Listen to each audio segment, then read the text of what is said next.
You're listening to the Hazard Ground Podcast, with service members from across the military sharing their stories of combat and survival. And now, here's your host, Mark Zinno. Welcome into the Hazard Ground Podcast. As always, we appreciate you joining us each and every week. Before we get to this week's guest, a former Air Force combat controller who will join us with a very special post-military mission that we wanted to get to. Please follow us on all the social media sites, Facebook, Twitter, and Instagram at Hazard Ground and Hazard Ground Podcast. Please continue to leave comments and thumbs up on the YouTube channel. Subscribe there, like all the content that we have up there as well. Go to our website, hazardground.com. You know about the Amazon promotion. We appreciate all the love and support. Click on the Amazon button at the bottom of the homepage on hazardground.com. We'll get a percentage of what you guys spend. We donate a percentage of that back to some of the charities and organizations you've heard featured here on the show, and we certainly appreciate all the love and support. Remind you guys still, we got some swag stickers. If you want some, hit us up on social media. We'll send you guys out a Hazard Ground swag sticker for your liking, pleasure, whatever it is. And if you're watching on the YouTube channel, I can't explain why I'm so orange today. Just deal with it. I'd love to tell you it's my summer tan, but it has something to do with technology that's not my friend. So all that said, let's get into this week's guest, who spent now over 9 years in the Air Force as a combat controller. Now, incidentally, it's a little bit different than what we normally do because this individual actually missed combat altogether in his time. And this is all in a pre-9/11 world due to injuries in school and everything else, had a break in service, came back in, but now runs an organization called the Outer Circle Foundation, which is not only responsible for providing assistance to veterans and first responders and PTSD and suicide prevention, but he's been a critical member in helping to get Afghans out of Afghanistan who helped the United States, work with the United States after the fall of Afghanistan. And that is kind of a big part of the story that I wanted to share with this individual, including his time in the Air Force. He is Matt Payne joining us here on the Hazard Ground. Matt, welcome, man. Thanks for being here. Thanks, man. Appreciate it. How are you? Great to connect with you. You are also here in Georgia like myself, so we're not too far away from each other. It's good to meet somebody down the road from me. But it's interesting because I came across your profile, and this was after I had interviewed Dan Schilling, who was also a Air Force combat controller for Black Hawk Down. And coincidentally enough, again, I mentioned earlier, you kind of missed combat. You missed that one along with a bunch of other ones due to a variety of reasons. And while a lot of our service or a lot of our discussions are combat oriented, when you and I started talking and I was learning more about your background, just what you're doing with the Afghans now or we're doing, I should say, is absolutely incredible. And it's one of those stories that I felt was important to bring to light because we've forgotten about it, right? Like not people who served alongside those interpreters and people who helped us, right? Like I always think about I know where he is. He's not anywhere in the Middle East anymore, but you always think fondly of those people who had to put on the same flak vest and helmet that you did and sort of go out there and were subject to the same bullets, bombs, and explosions that you were subject to, all just to help you get a mission done. And leaving them behind is somewhat of a disastrous sort of set of circumstances. I won't editorialize it. Let's just leave it at it's needs to be addressed in some size, way, shape, or form better than what is being addressed now. So I appreciate you doing that. And I think it's great that you are, and I want to get to that story. But first, I'd like to start with your military service, about how and why you got in the Air Force. So going back, my dad was a second lieutenant in Vietnam. He went over to Vietnam in November of 66. I was born in February of 67. He was killed in April. So never got to meet him, but needless to say, it had a huge impact on me, on things that I wanted to do and how I kind of wanted to live my life. So turned 18, I go and visit every recruiter, Army, Navy, Air Force, Marines. Like I said, he had run the Ranger School and done some stuff in Vietnam. So I was really interested in the Army, but ultimately the Air Force kind of reeled me in with combat control and pararescue. So ultimately I went in and, combat control is a very small career field, very few of us, and very not well known across the board, which is really nice because we stay out of the limelight and just do the mission, I saw you get emotional a moment ago. So if this is tough for you, please, by all means, but I'm curious what your mom had told you about your father and his service, and what sort of conversations did you have about it? Yeah. So everything that I know about my dad was or is through photographs and those that I have met. So it's going to be raw, but I met the last photo taken of him alive I have, and he was Bravo company commander, and Joe Calloway was Charlie company commander, and Joe flew into the middle of a firefight, and I met Joe. He lives out in California, and we sat down, we talked about this photo, and I said, my dad's talking on the radio, and he's got a big smile on his face. He goes, yeah. He goes, that was one of the worst firefights we were ever in. And that's your dad. He was talking and joking and laughing. Joe spent the night with him. They were in a bunker. And my dad talked about me and my sister and my mom, and ultimately got up the next morning and moved out with his squad. A gentleman up in Easel, Kentucky, Emil Witt was his first sergeant. He was standing next to him when my dad was killed. And I've had an opportunity to meet him. So, my dad was 6'2", black hair, had the looks of Cary Grant, lit up a room, was in the military from the time he turned 16. So he was in from 57 on. So they called him the old man. He was 26 years old when he was killed. And, but that was the life. Everybody loved him. He was the joy of the party. And it's just unfortunate. When you told your mom that you wanted to go into the service, did she object at all, knowing what had happened to your father? Well, I told my mom the night before I left that she needed to take me to the train station. And she goes, why? Where are you going? Because every once in a while I go into New York City or something. We lived up in New Jersey. And I said, oh, I'm going to the military. And it was a done deal at that point. So she dropped me off and off I went. And I never told anybody, not a soul. But did she, kind of lose it on you?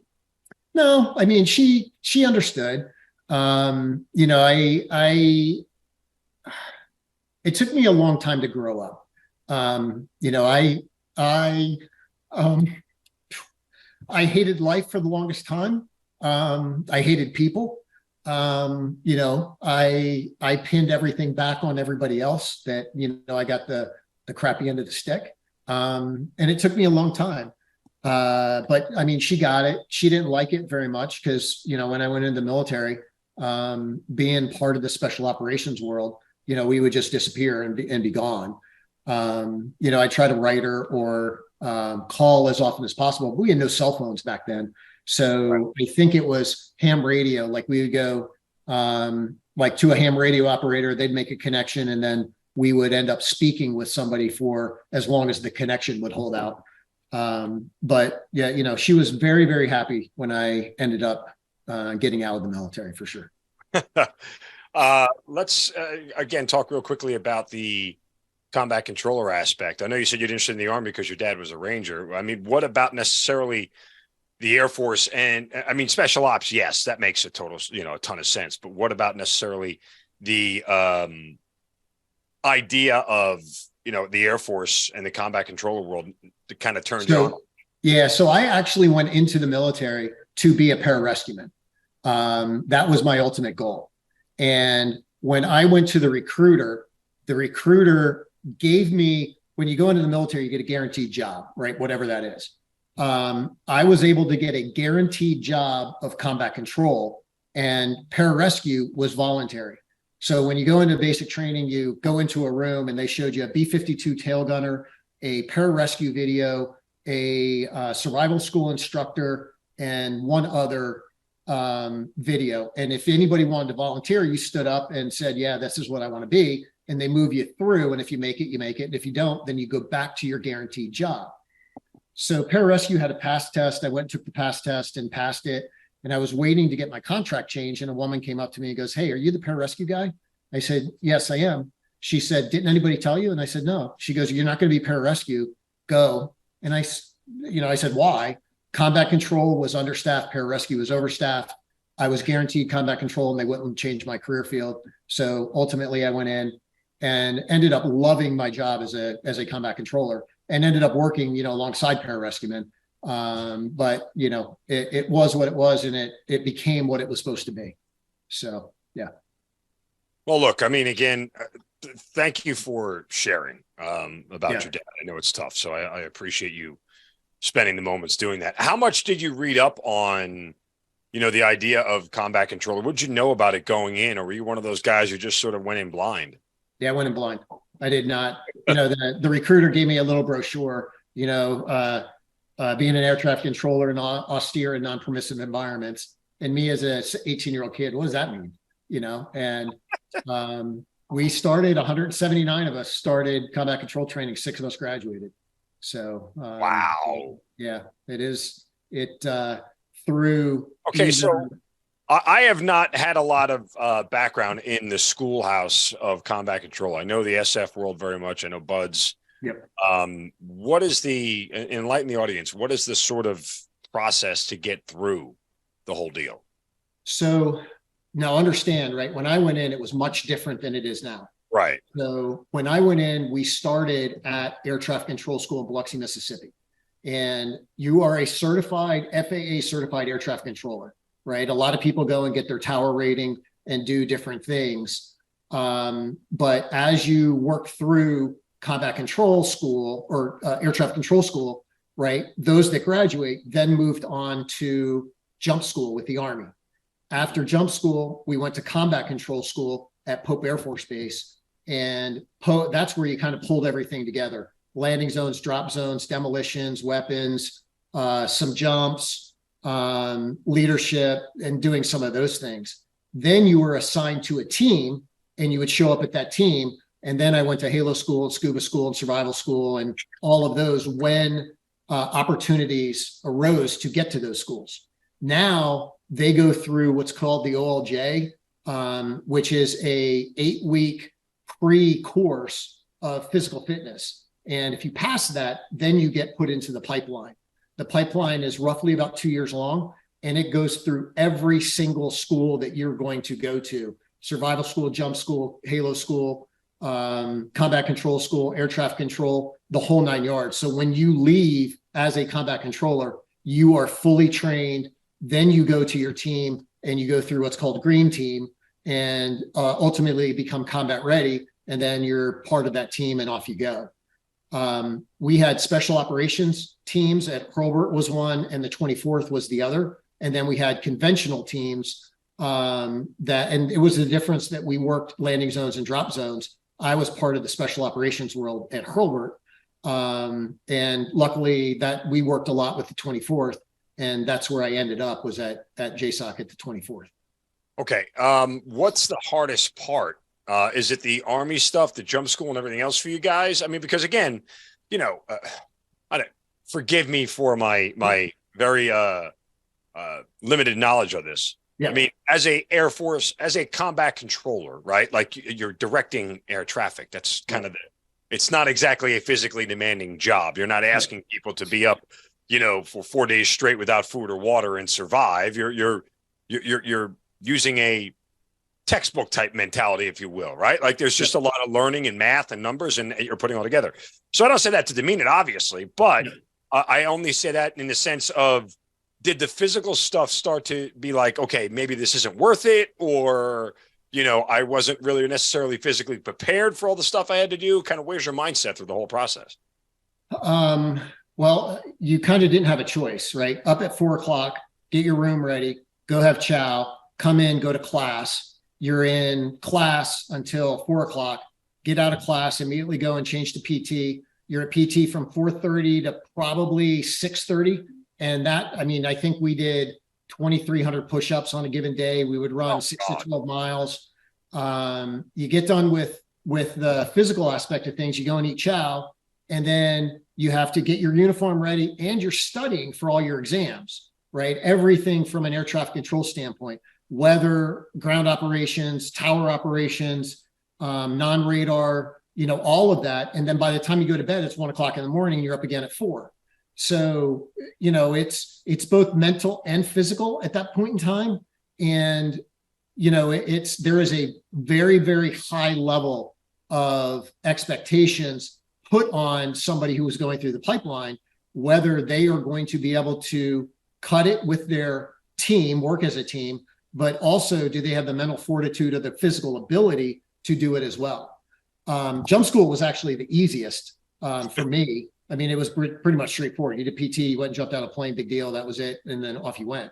Everything else was learning demolitions, learning the weapons, learning air traffic control, putting it in context with landing zone operations and drop zones, and learning, weight bearing ratios of runways and how wide a taxiway is, and building everything out of dirt.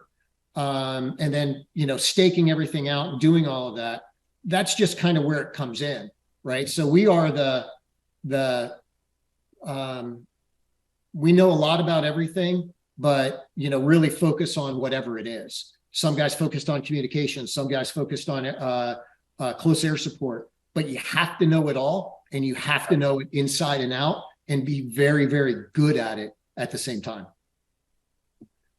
All right, so you get through all the schooling, and you finally finish this portion of things. What year, month are we talking here? Because again, we're pre 9/11. We're pre Gulf War too, actually, right? Yeah. We are November of '86. Okay, so now you're going into austere environments. You're going to remote parts of the world and everything else, and these are the missions that we don't find out happen until later on and everything else. But are you going into this anticipating, hey, I'm going to go see some ish, I'm going to go to places nobody else, like, are you in the mindset of send me to wherever we're going to go, where we got to go get bad guys kind of deal? Yeah. So remember, right. 83, I think, was Grenada. So that was kind of the last hurrah, right, of real world experience from the boys prior to me coming in 85. So, all of the skirmishes that took place, and, you're prepping and you're training and you're continuing going to schools, and you're building your craft, and you're upping your level of experience, and learning from those that have come before you, and seeking their knowledge, and everything that goes involved with that. You are trying to be that guy who is going to be assigned to an SF team, a SEAL team, whatever it is, that they're going to look to you and say, we need help, make it happen. And that's where it all comes together, is, in that aspect of things. What are you doing leading up to, the next major sort of special operations event we have is Operation Just Cause in Panama, right? Yep. So it's 86. You said that doesn't happen until the end of 88. What's going on with you? Are you guys just training at this point in time? Yeah, we're training. We're doing exercises. We had some guys that would go out and train with other military units and teach them some things that we were doing. Team Spirit was a big exercise at that point in time. We do exercises. We do a lot of work with the Rangers. We had operational readiness inspections to make sure that we remained combat ready. And then don't forget, right? Even though Just Cause happened I watched them go over my house in December of 89. Right. We probably started training for that in 87. There's little things that come out, and you're doing, things here and there, and stop, start, do this, do that. And, you're prepping for that stuff as it comes. And then ultimately you're just waiting for the call. Yeah. And it's interesting to note too, and I probably should have said this with the other Air Force combat controllers we've had on, but they only kind of need one of you, maybe two, like for any given set of mission subsets. It's not like you're deploying a whole, barrage of Air Force combat controllers, because you just don't need them, right? Like one person can handle the job. No. So how many? Yeah, you got to figure Just Cause, right? They jumped into Omar Torrijos International Airport and took the entire airfield.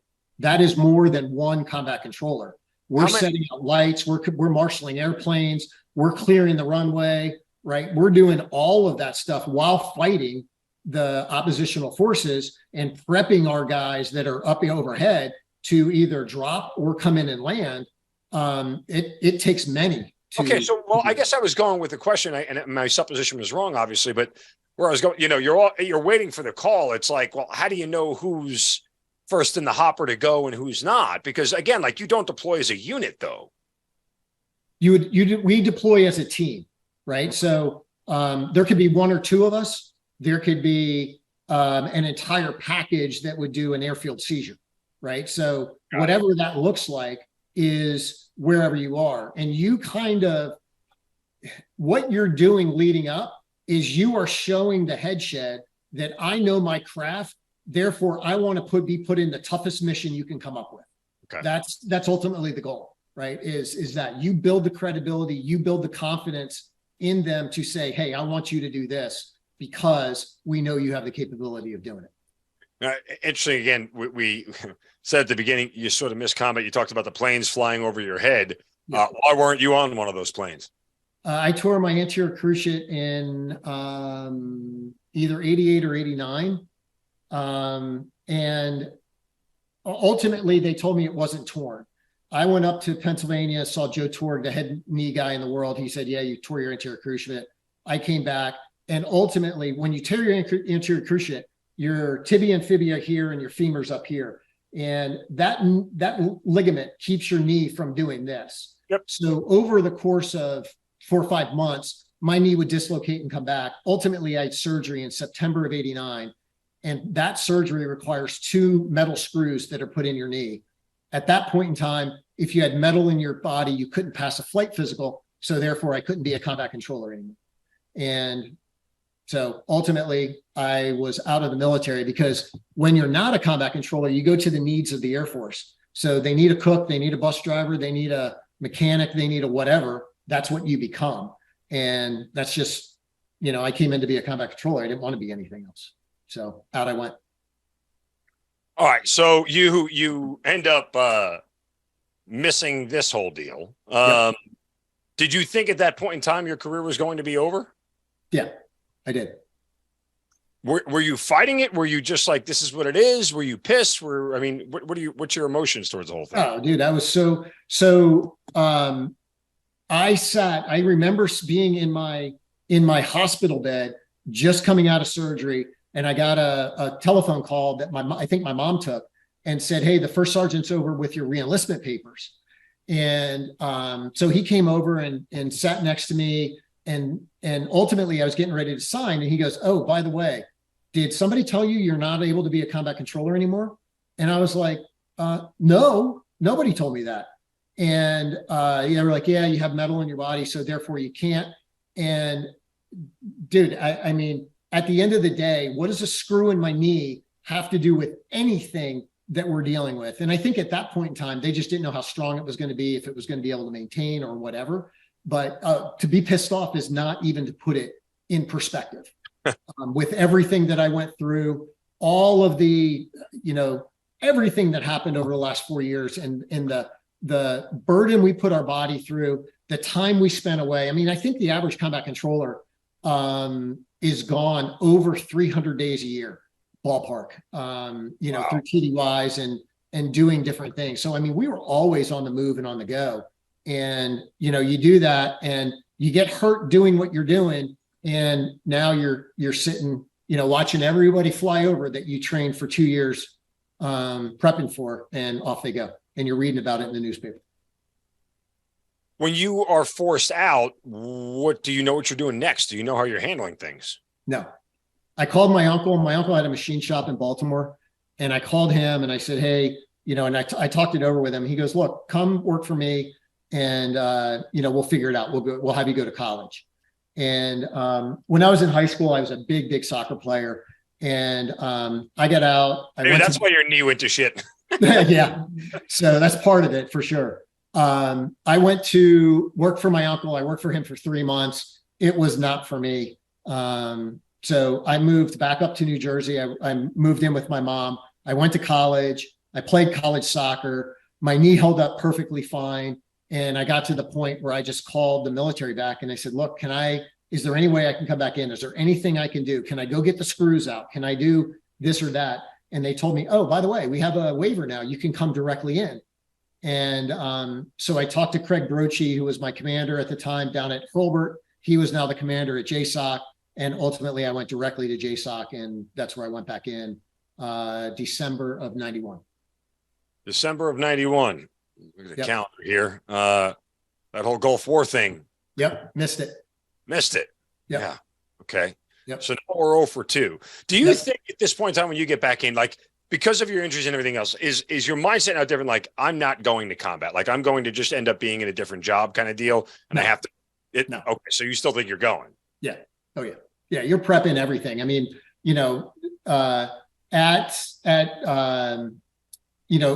I went to a team at JSOC that was not an operational team. It's a support team, right? And we had combat controllers that were on there, and they would go out and do different things. In order to go to an operational team, I had to get my skills back up because I'd been away for a year and 11 months. And then I had to go through selection. And selection is a very different animal, like everybody knows, the Q course and everything else with the SF. We have our own. And, I went through selection. I was part of the operational teams, and, you're ready to go. Unfortunately, I tore my anterior cruciate, my left knee. And I remember standing on crutches, watching them go to Somalia, and off they roll. And, I just had my left knee reconstructed. So you tore your right one, and then you came back in and you tore your left one. Yep. And in between that, Desert Storm happened, and you weren't there for that either. Yep. So we have conveniently or inconveniently miscombat on multiple occasions here. Yep. Is there a part of you that is now thinking after that, hey, maybe this line of work just isn't for me? No. I've had 4 at this time. I had 3 surgeries. I had my 4th right before we went to Haiti. And I was going to ask you about. Yeah. So we go to Haiti, and, we did what we did in Haiti. I don't think a bullet flew in Haiti, but, we were in and out of country doing various things down there. I got back, and our orthopedic surgeon at JSOC pulled me aside and goes, "Look, dude, you've had 4 knee surgeries. I will give you 5 years before you do so much damage that you're never going to walk again." And, when your orthopedic surgeon's standing there saying that to you, you're like, okay. He goes, "Let me put your records in front of the medical review board, and let's see what they say." And this happened at the end of January. The end of March, I'm standing outside the gate with my bags, not knowing what the hell I'm going to do.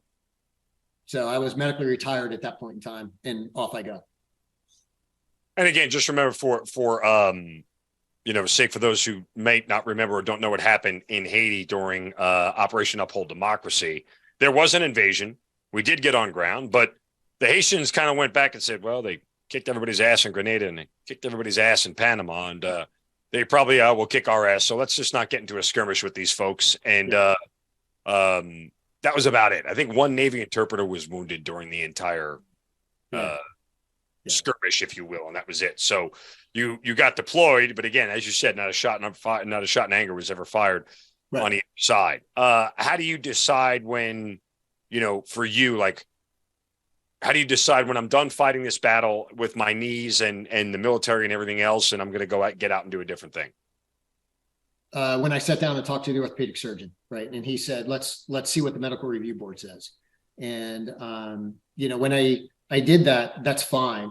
Just to put it in perspective for you, as I sit here right now, I've had 15 knee surgeries. Oh my God. My right shoulder reconstructed. I've had my right hip replaced. I mean, dude, it just goes on and on and on. You're Humpty Dumpty right now, man. Yeah. Can't wait for that. Okay, so you're sort of medically retired, forced out. Yes, you're medically retired. I shouldn't say forced out, but you're medical. And the only reason I use that term is because the question I'm sort of loading up for is, was there a part of you that felt like because you couldn't finish a long career or weren't medically capable of doing it, did any part of you feel like you might have let your dad down or anything like that? Any of those feel okay? So kind of where, how much is that messing with your head? A lot. I can remember the day I became older than him. Okay. Yeah. So, he was killed. He has a Silver Star, Bronze Star, Purple Heart, some other things, his Ranger tab and jump wings and things.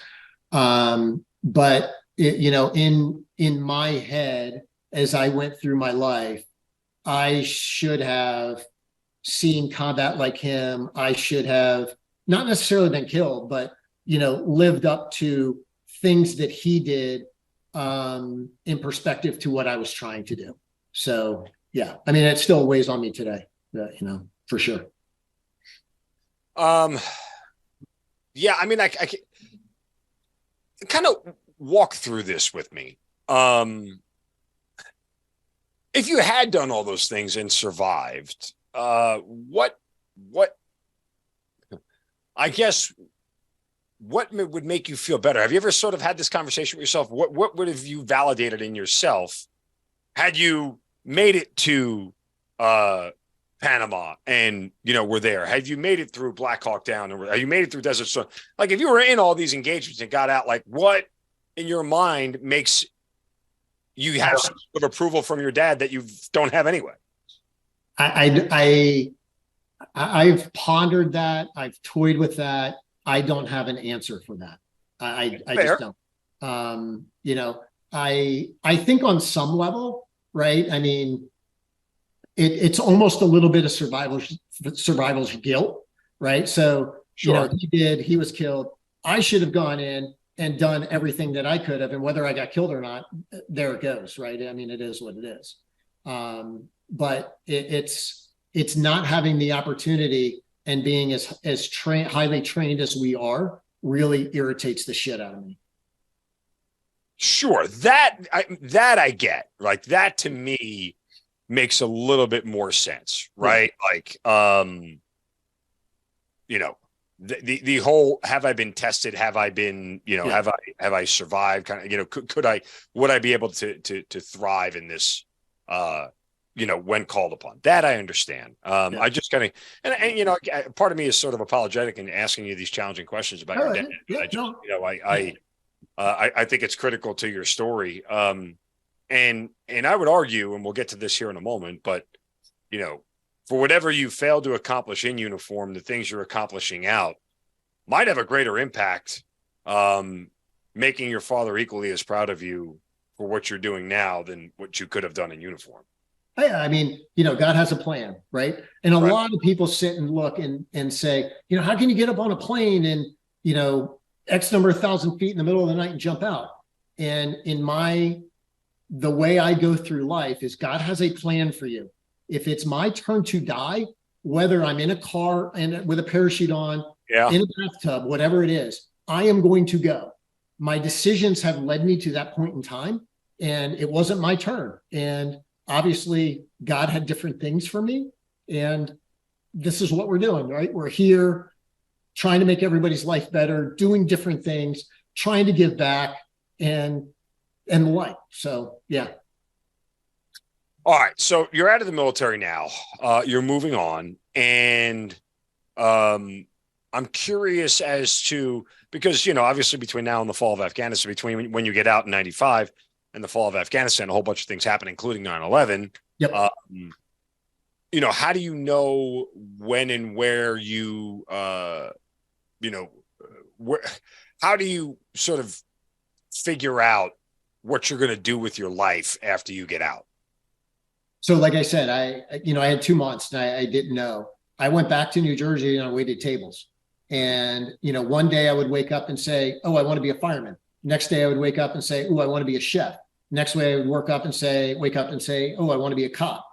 Ultimately, I gravitated towards law enforcement, trying to find the same camaraderie, the same team that we had in the military and in law enforcement. And, I became a cop and did a bunch of things there. And remember, when I got out, I was physically fit. I was able to do things. It was the lifestyle of a combat controller that would or would not have, caused further injury and everything else. And the life of a cop is a little different than that of a combat controller. So, I was able to have a pretty good career as a cop and, do the things that I did. So. Yeah. I was going to say you're a cop in New Jersey during 9/11. Yep. So kind of take me through that experience. Yeah, I remember exactly where I was. I was in our squad room. I was a detective in Trenton, New Jersey, and came on the TV, and we were like, what's going on? And, watched the whole thing. I went home that night, and I knew that ultimately the guys were going at some point in time. I just didn't know how quickly that they were going. And if for those out there that don't know, the horse soldier statue is at ground zero. It's in the Tranquility Garden. And if you've never seen it, you can Google it. It's about 10 feet tall. It's a guy coming off the mountain on a horse. That guy on that horse is Bart Decker, one of my former teammates. So he is a combat controller on that horse. I remember that picture from either Time or Newsweek or one of the news articles that came out. There's a big plaque at the bottom. But the boys went and then that they kicked off kind of everything that went on. And then you have John Chapman and you have, some of the other guys that have just done amazing things out there with their heroism and capabilities to do what they've done across the board. You were in Hillsborough, New Jersey at that point in time, right? I was in Trenton. So I was a street cop until August of 2001. And then I became a detective at the Mercer County Prosecutor's Office in Trenton. So, gotcha. So I was there. I know a bunch of people, obviously, you're what, about 90 minutes away from New York City, not even, right there. But so 3 days after the towers fell, we were in the city helping do different things. We had a bunch of guys that went out to Fresh Kills, the landfill where everything was moved to, looking for personal effects and things. So, we played our part as much as we could, not being there. I actually called the military and said, I want back in. And they were like, yeah, no, you can't come back in. So see ya. Yeah. Okay. Without, fast forwarding too much, I mean, you still have this life in, law enforcement and everything else, throughout the next, several years as both wars in Iraq and Afghanistan go on. I guess I wonder, did you ever sit there and watch these wars unfold? And I mean, I know you kind of wanted to be a part of it, and do your part, but 20 years of it has gone by, for Iraq and Afghanistan. Is there any part of you at all that's sort of like, I didn't need to be there, I didn't need to do that, I'm glad I didn't have to go kind of deal? I served in another capacity. Yeah, I mean, I think to your point, I think what we're doing now has a pretty big impact on, lives and things. I'm a very simple guy. I just look and I go through life and say, how are you going to make the world a better place? What are you going to do to give back as much as you can, to use your skills, use your ability to, do as much as you can. And, that's why I think I was a cop. That's why I was in the military. That's why I'm in security and everything else. And ultimately now with Outer Circle and all that, God just had a different plan. He had a different trajectory for me. And, now we're able to do some other things and help as much as we can. All right. I do want to fast forward to Outer Circle Foundation, and I guess, where you got to in the idea. Well, even when you founded Inner Circle Solutions, you have a bunch of, former soft guys there, intelligence community guys, chief of police and everything else. You're still doing this sort of, for lack of a better word, like clandestine operations where you're working behind the scenes to do things. But how do you end up getting connected with Afghans and getting them out? So we opened Inner Circle and Outer Circle at the same time. Right. And Outer Circle kind of sat because we knew what we wanted to do, help veterans and first responders. But getting the consulting firm up and running and getting business and everything was taking a lot of time. And my wife and I have a condo down in Destin. And we were down at one of the little local places having lunch, and my phone rang, and it said, it was, one of the guys, and hey, we need some help with Afghanistan. Would you be able to help? We didn't have a website. We didn't have anything. And I called my guy that helped me with the website for Inner Circle and said, look, this is what we're doing. Can you stand me up a website very quickly? And he did in a day. And we were able to take donations. We were able to do the things that we were doing. And through, the network, I got connected in with a bunch of nonprofits and different people And we just started sorting out of who can do this, who can do that, what skill set do you have, how many cases can you handle? And ultimately, we work together with making the best of the worst situation you could possibly have with leaving, the guys there. I mean, when he says we need some help with Afghanistan, like, what's your first thought? Like, how? Like, what I mean, yeah, what do you want me to do? Yeah. Do you want me to take out the Taliban again? Like, what am I supposed to do? Yeah. So, yeah, but, ultimately, right, through the nonprofits, through everybody, we were able to, figure out, okay, here's the cases. The interpreters and those that were part of the interpreters are part of the SIV, the Special Immigrant Visa Program. And here are everything that we need to do for them. And, it was moving people. So I wouldn't even know where to start. Like, my first thought would be, okay, well, we got to put somebody on the ground there, right? Like, that's my first thought. There were people on the ground. Yeah, okay. There were people on the ground. Well, and some of them I do know. Some of them I've actually interviewed on this show. Yeah. But what is the process to get somebody out when the United States government isn't helping you do it? Yeah. So, how do I say this without getting into trouble? Let me say, I'm willing to get into trouble. Yeah, I know. And me too. So a lot of it was initially moving them around to get them to safety, right? Finding safe houses, and you're not allowed to say the word safe houses, finding them houses of refuge or whatever it is that we're supposed to call them. Why can't we say safe houses? Hold on a second. Why can't we say that? I don't know. There was some aspect of PC terms that we're not allowed to use anymore. Yeah. So, moving them around, getting to areas, and there was a lot of I guess, misinformation. Hey, a plane's supposed to go out of here. So, could we get people on this manifest, or could we do this, or could we do that? And it got to the point where, you're on telephone calls with, there's some ambassadors, there's some other people, and there's some things. And, you're really learning very quickly of the hierarchy of how somebody is going to get out of the country, and some of the politics that goes on with getting the resources, getting the capabilities in order to move people out. And, there was a lot of things that we learned along the way. Luckily, we had some great people that were part of the organizations.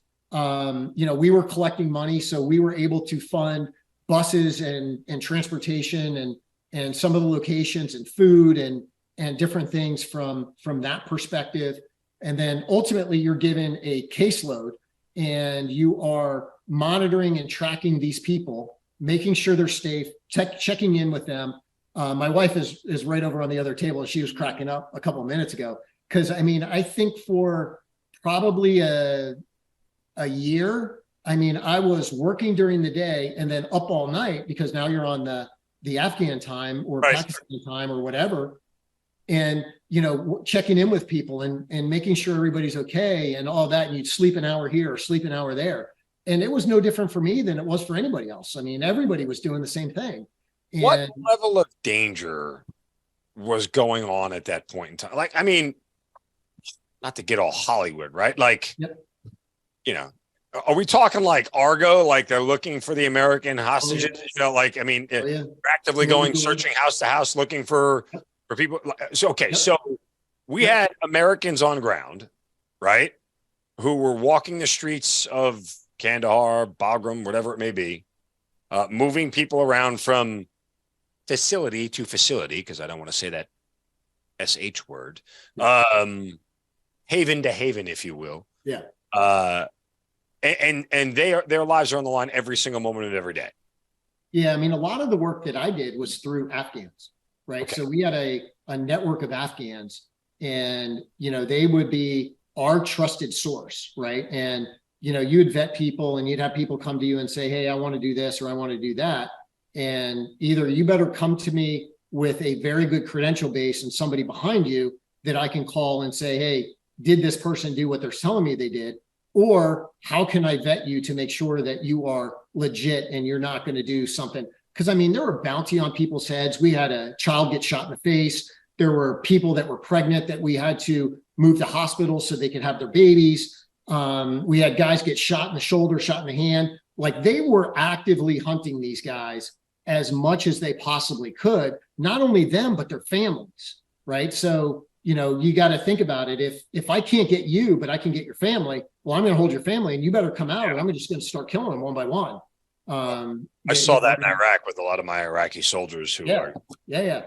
And, you know, it's unfortunate. So you're working as fast as you can. You're trying to get everybody corralled. You're moving them into locations. Then alert would come out, hey, they're searching this location. If you got people, get them out of there, or make sure that they're doing, you know, X, Y, or Z. And I can't imagine the number of hands that were involved in this. Oh, a ton. There were a ton of hands. Now, involved. again, and none of those hands actually had a direct line to the federal government, though. Like, these were all people like you and people I knew who were doing this stuff on the ground because we felt like we owed it to them, not because the government was leading some sort of mass or some sort of important mission to get these people home. Yeah.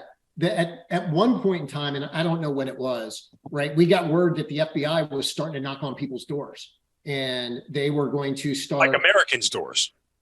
Yeah, American doors. Yeah, like our doors. Like, you guys are doing something wrong in direct, you know, in direct relation to, you know, different than what the government wants or is trying to do. So therefore, you are our enemy as well. And they never came to my door, but they came to a couple of people's doors. And, you know, what was that? Was that conversation just like that? Hey, if you don't cease and desist right now, we're going to bring you in kind of deal? Or was it just sort of a stern slap on the wrist kind of warning? Hey, knock it off. I don't know, because I wasn't part of it, but you know, I know it happened, and I know that they were tracking money very closely, right? Where we were sending money and how we were getting there. Like, you know, if you had a security clearance, you can't use Hawala. So, you know, there's a lot of different things that were in play. And ultimately, you know, me and my wife sat down and we had a long conversation, and basically it's this: look, we're going to do it because it's the right thing to do. And if somebody comes to me, that's fine, because you don't want my story on the Washington Post. You don't want it in the New York Times. Right. Roll the dice and let's play the game. If you want the world to see how bad you're really doing this, which again, to the point of, to the Hazard Ground audience, is like, you know, when we typically focus on combat and everything else, it's like, that's why I want this story out there, because it's still going on today and it's still part of it. Let me just clarify timeline for the other. All this happened after the actual fall. All of your work happened after the actual fall. Like, you know, and again, I don't know why. Well, I do know why. Government bureaucracy is the reason why all these people weren't out earlier. Like, that's just what it boils down to. You talked about the special immigrant visa, the SIVs. That process, that program has taken forever. You know, in all of 2021, prior to the fall, when we kind of knew we were pulling out, and you know, the rumblings were coming and everything else. So, but I think that is, you know, I've said it repeatedly, courage comes in all different forms, right? And I think that is an immense form of courage for all you guys who literally put yourselves in the crosshairs of the federal government and federal government organizations. Because a lot of people wouldn't want to be bothered. They just would. It's not worth the headache, you know, especially for people they don't know. And what's crazy is these are people, I get the guys who served alongside the interpreters wanting them out. Like, I get that. You personally have no connection to any of these folks other than the special operations community people that you worked with them, or to some extent, you know, you're a degree of separation or two away. You know, but you know, it's interesting because the interpreters have the SIV process. The commandos, right? The special forces commandos, the Afghan commandos, they don't fit into the SIV process. So there's no real process for them to go through in order to get here. And, you know, they're being hunted left and right, and, you know, they're doing what they need to do. But, you know, I'm still working with a couple of people here and there and helping them with, you know, SIV cases as we can, but also, is there a way we can do something for the commandos? And that's a big question to be answered. And I don't know the answer to that right now.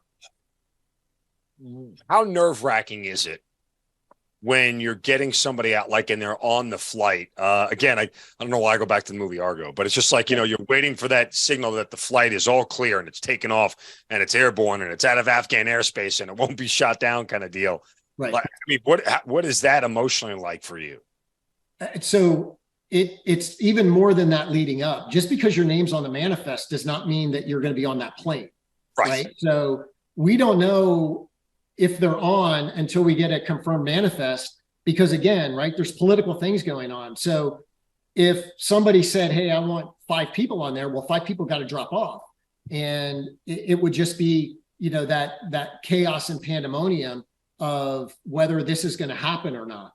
And, but once you got that text message that said, wheels up and everything's good, then it was just a relief. But don't forget, you had 50 other ones behind it. So you can only relief for so long until you're, making sure the other ones have food, have water, are safe, moved around. There's no searches going on. There's nothing going on with them and, the like. And, it just, and trust me, there's people that were way more involved with this than I was, and I was trying to do my little part. But, it was a lot of work to do what we were able to do with the resources that we had and the ability to do it all, given, kind of what we were faced with. Have you gotten a chance ever to meet the people that you've gotten out face to face and shake their hand? So I got Christmas cards from people that are here. When they got here, I'd send them money and help support them here to make sure that they had a job and had a car and, kids are going to school and things like that. So actual meeting, no, we've talked to a couple of people and said, let's try to catch up, but it just didn't work out from a timing perspective. But, I will message with them. I will make sure that they're okay and check in with them periodically. So, it is a huge deal to watch them in Afghanistan and then ultimately land somewhere here in the United States, and their kids are going to school, they're flourishing, they're getting a job, they're working and everything's going well, families learning English, and they have, quote unquote, that American dream that, is the American dream. They're now here doing it. So it's really cool. How much more is left of this particular mission? Like, I don't want to ask the question, how do you know when you're done? I mean, it's easy to say, we get every last one of them out, right? Yeah. I mean, I don't know. As sad as it is to say, that's not a realistic expectation. It's just not. Like, the fact of the matter is that without the full resources of the federal government behind this, we're not going to get every last one out. We're going to leave people behind. That's unfortunately the nature of what we have created. But how do you know for you when you've sort of done enough? So I knew when our caseload started dropping and I had one case that was causing me a lot of grief, and a lot of grief meaning this person should have been out years ago, way before, and has done so much for this country. And, I'm still working it to this day. I'm still working the case. But we made the decision as a foundation last summer that we were going to wind down, the full support of Afghanistan and then really shift the mission to our U.S. Veterans and first responders with PTSD, suicide prevention, and transition help. Still helping the families that we had. Like I said, I have people that come out of the woodwork and, hey, can you help me do this? Can you help me do that? Yeah, I'll help you. But from a foundation perspective, we are not putting money and resources together on that. I will connect. I will help in any way I can. But we knew at that point in time that it was going to be a long-term objective for those organizations that is their sole function in life. And we had more that we want to do here in the United States. So therefore we shifted our focus back to the U.S. veterans and first responders. Okay. To that end, now that you've pivoted for me, where are you in that process? Where are you, about it as far as, helping the veterans, and is there a focus in one particular area more than the other type deal? So there's a couple of things that we're doing. Like I said, we shifted last year. So the money that we brought in for Afghanistan stayed with Afghanistan, and we needed to raise some money for what we were going to do with our US side. So we held a golf tournament last year, really successful, got a lot of companies behind us. And one of the things that I'm really focused on is alternative methods to PTSD. And, I think every combat controller, everybody in the special operations world, whether you fought in 9/11 or whatever, some of the things that you did, the crashes, the injuries that you saw, everybody has PTSD from some way, shape, or form. And, I dealt with it for 30 years. And ultimately I went and the first course is, okay, go see a psychiatrist. The psychiatrist puts you on every kind of medicine that you can imagine, narcotics and SSRI inhibitors and mood stabilizers and this and that. And you become a zombie, right? You're not able to do the things that you're doing. And some of the veterans are throwing that away, and then they're going to self-medicate, and whether it be alcohol or drugs or, some other type of thing. So what other medicines are there out there? What other treatment capabilities are there? And there's a couple. There's the stellate ganglion block, there's ayahuasca, there's some work being done with psychedelics and psychotropics. I hate to cut you off here because I have to get it, but I've heard and I've read about the psychedelic thing. Yep. I've seen a couple of, there have been television shows and documentaries on it and whatnot. Psychedelics were classified as like the same level of heroin as a drug years, like in the 70s, it became one of those things but we found out really, through more research, and sort of like, hey, let's take a little deeper look at what we initially thought, a la COVID, and then come up with a better answer with more research. Hey, guess what? Psychedelics aren't that bad. I'm not in a position to tell anybody whether to take them or not. So don't look at this as an endorsement, but we have found, and there is significant scientific research to back up that psychedelics have been a major breakthrough in veterans PTSD. Yes. Yep. And I can't wait to take them. Yeah. So there's a couple of things. I'm loading up. Can't wait. Send some my way. Yeah. So the stellate ganglion block, I don't know if you know that or not. There's two bundle of nerves in your neck. They're the ganglion bundles of nerves. It connects your autonomous nervous with your sympathetic nervous system, which makes your fight or flight system, right? And ultimately, your fight or flight system is in overdrive. It just stays active, which, not sleeping, nightmares, very short, a lot of different things that go along with that PTSD. Dr. Lynch runs the Stellate Institute up in Annapolis. He was a JSOC doctor when I was there. Boys start coming back. He starts doing a lot of research into PTSD and how to treat it and different things. I chose to do the stellate ganglion block before I would go do ayahuasca or one of the other things. And like I said, right, my first course of action was from a therapist to a psychiatrist on clomazepam, which is one of the worst narcotics that I've ever been on in my life. You had to take 2 at night, 1 in the morning, and walked around like a zombie. And so I got a hold of Lynch. I went up, I had that. The ganglion block is not a long-term treatment. It is not a fix.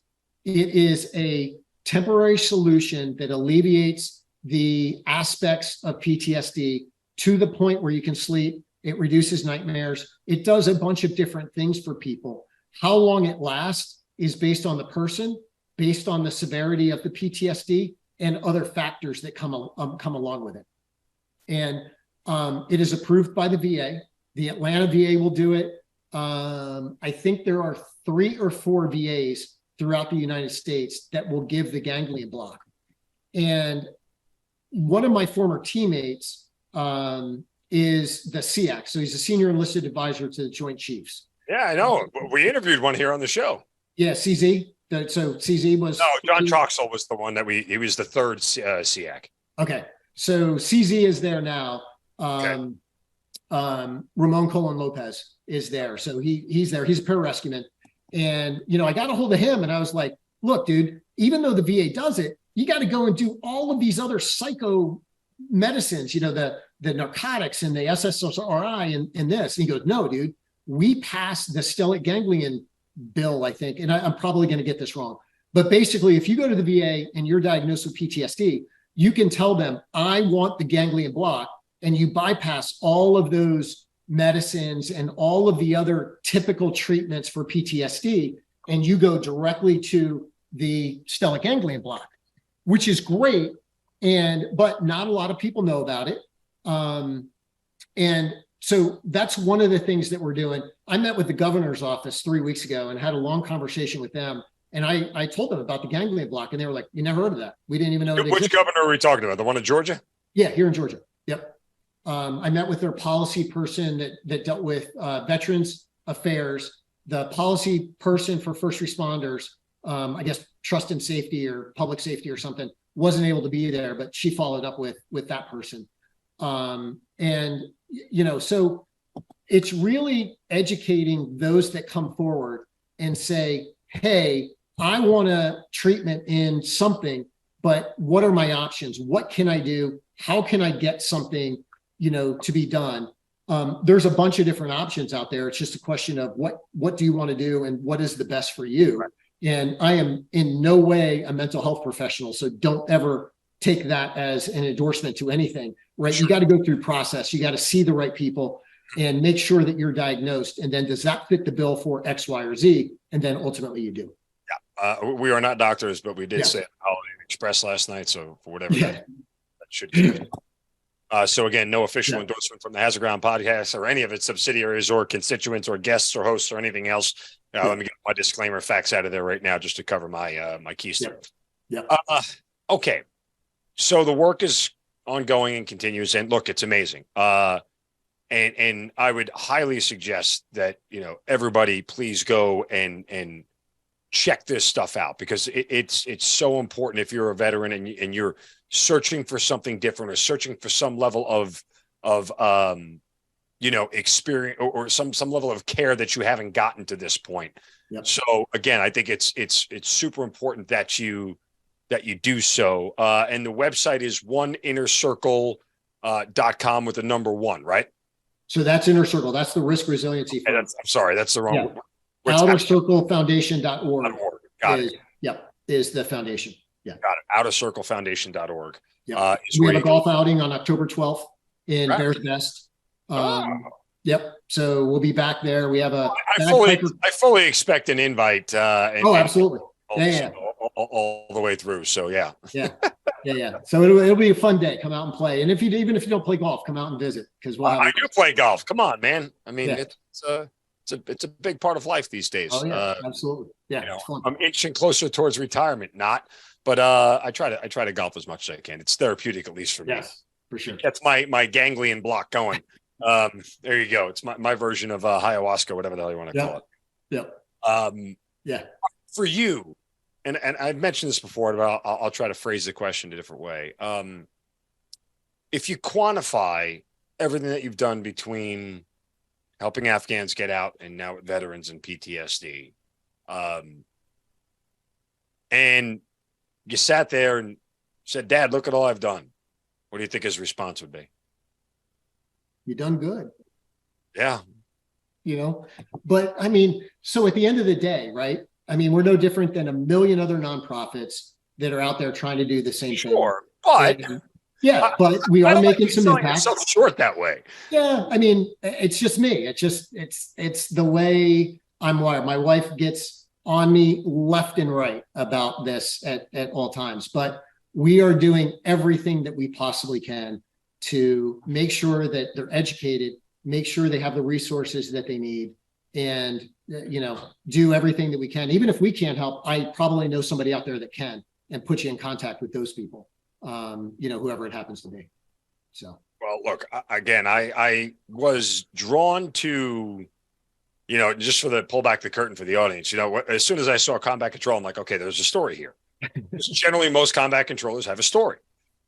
You do have a story, but when we first connected, you gave me the line that a lot of people give me when I asked them to come on the show.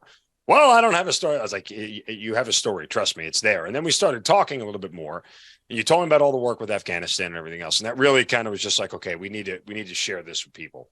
Because I think it's great. And I hope the people that you worked with are still continuing to do it, because we need more awareness brought to this.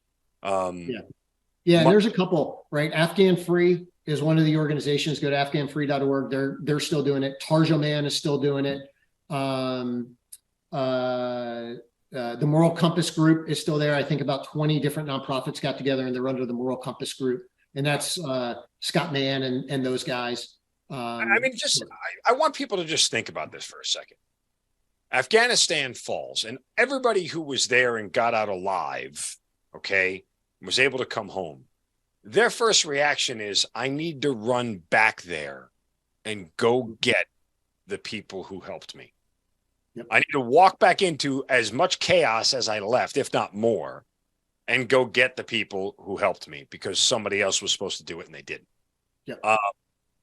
That is a level of commitment and trust and companionship and ethos and love that I think is really hard for people to comprehend unless you've served alongside those people. Like I genuinely do. And the fact that you, as somebody who didn't serve alongside those people, put so much commitment and effort and care into it, to me says everything I need to know about the fact that you missed combat 3 times, that you would have survived. You would have survived. You would have done well. You would have, you've answered all those questions about how would I have performed, because you're performing, right? Like it's, for you might not ever feel the same way, but I can tell you from an outsider's perspective, this is performing at the highest level, because guess what? There are guys like me not doing a damn thing about it.